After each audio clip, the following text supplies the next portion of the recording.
Wesh le gang, c'est comment? C'est un bébé, bienvenue dans ton nouvel épisode de My Premier League.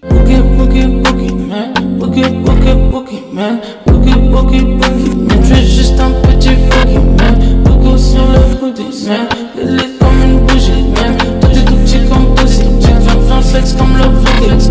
Aujourd'hui, on va parler de la 11e journée de PL qui s'est déroulée du vendredi 5 au dimanche 7 novembre. C'est parti pour l'actu. Comme d'hab, c'est nous l'actu. Comme d'habitude, c'est nous l'actu. Commençons par les résultats. Alors tout d'abord, nous devons mentionner la victoire de Wolverhampton face à Everton lundi dernier en clôture de la 10e journée. Sinon, vendredi, Southampton a battu Aston Villa 1-0.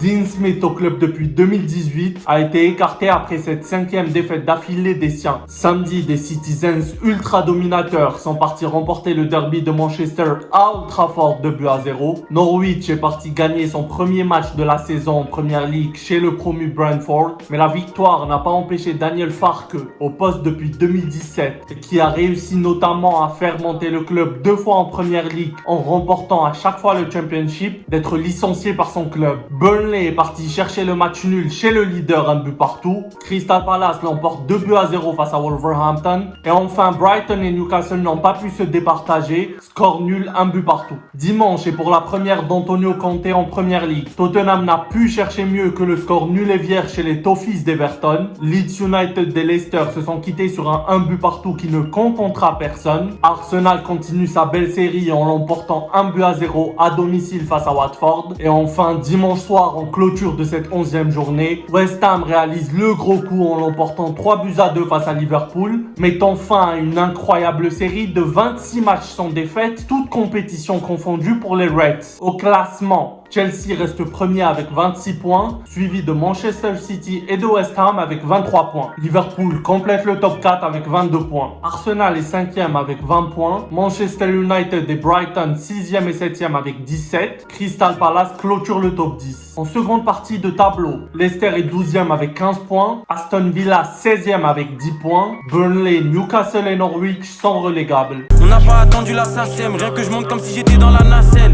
Je fais les tactiques à la Arsène, LD au boulet de nord comme à parcelle. Pour l'équipe de la semaine, je me dois évidemment de faire mention aux Hammers qui ont réalisé un gros coup en battant Liverpool, et tant ils sont solides depuis le début de saison et depuis même l'arrivée de David Moyes au club. Mais le titre d'équipe de la semaine pour ma part va à Manchester City, tellement la bande à Guardiola a été impressionnante d'aisance face à des Red Devils certes malades. Le score affiche 2-0, mais ça aurait pu faire beaucoup plus. Quand ils sont à ce niveau-là, ils donnent limite l'impression d'être injouables. Du point de vue comptable, ils réalisent aussi un gros coup avec la défaite de Liverpool et le match nul concédé par Chelsea. Ils reviennent à 3 points du leader. C'est mon équipe de la semaine. Les grands bonhommes pour les grandes victoires, salope.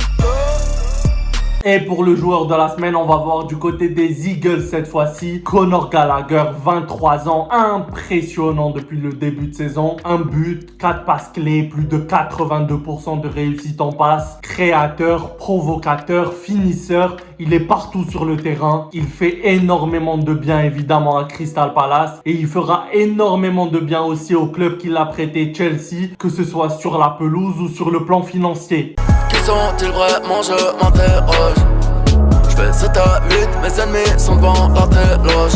Pour le flop de la semaine, on est obligé de le mentionner, Ole Gunnar Solskjaer. Alors, sauf grand cataclysme, il sera encore là après la trêve. On lui souhaite évidemment aucun mal. Et il est vrai que son équipe a joué face à des Citizens ultra rodés qui se connaissent et qui connaissent ce que leur demande leur entraîneur sur le bout des doigts. Mais quand on voit Manchester United jouer, on a l'impression qu'il n'y a simplement pas de travail à l'entraînement. On a l'impression qu'ils se contentent de mettre en place un 11 en espérant et en comptant sur les exploits individuels de ses joueurs.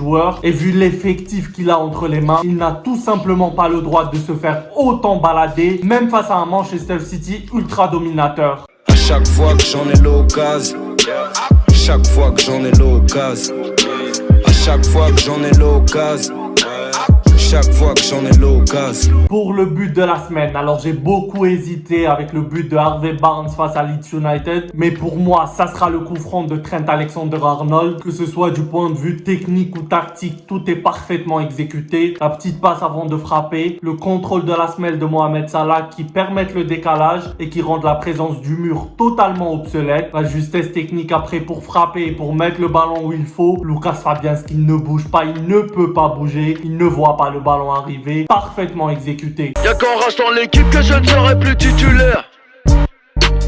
Encore quelques millions et je ne saurais plus qui tu es.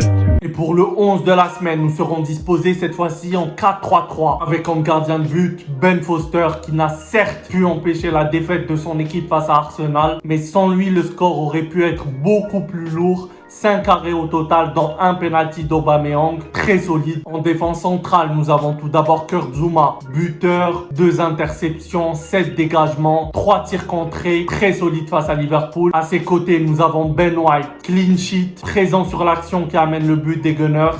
5 duels aériens remportés, 101 ballons touchés, très solide lui aussi. À droite, nous avons Trent Alexander-Arnold, buteur, passeur décisif, 4 passes clés dans le match. Et à gauche, c'est Joao Cancelo.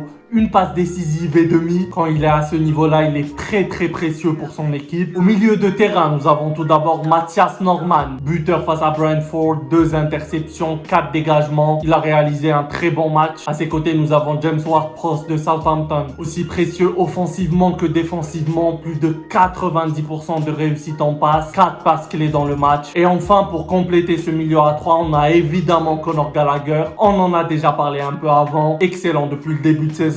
Plus haut, nous avons tout d'abord Rafinha de Leeds United, présent dans le 11 la semaine passée, présent encore une fois cette semaine, buteur encore une fois. De l'autre côté, nous aurons Bernardo Silva, qui a joué plus dans l'axe pour son équipe, buteur, provocateur, 94% de passes réussites. Et notre buteur cette semaine, ça sera Leonard Trossard. Il récupère un penalty, il le marque par la suite, précieux pour Brighton. Y'a qu'en rachetant l'équipe que je ne serai plus titulaire. Et voilà, c'en est fini pour cette 11e journée de Premier League. Laissez-moi évidemment vos avis dans les commentaires. Avant de se quitter, on va parler un peu de ce qui nous attend pour la 12e journée. Alors, en ouverture, on aura le droit à un Leicester City-Chelsea. Samedi soir, ça sera le match de cette 12e journée, Liverpool-Arsenal. Et dimanche, on aura le droit à un intéressant Manchester City-Everton. Voilà, c'en est fini pour cet épisode de My Premier League. Laissez un pouce bleu ou un cœur rouge, tout dépend de la plateforme où vous regardez cette vidéo. Abonnez-vous.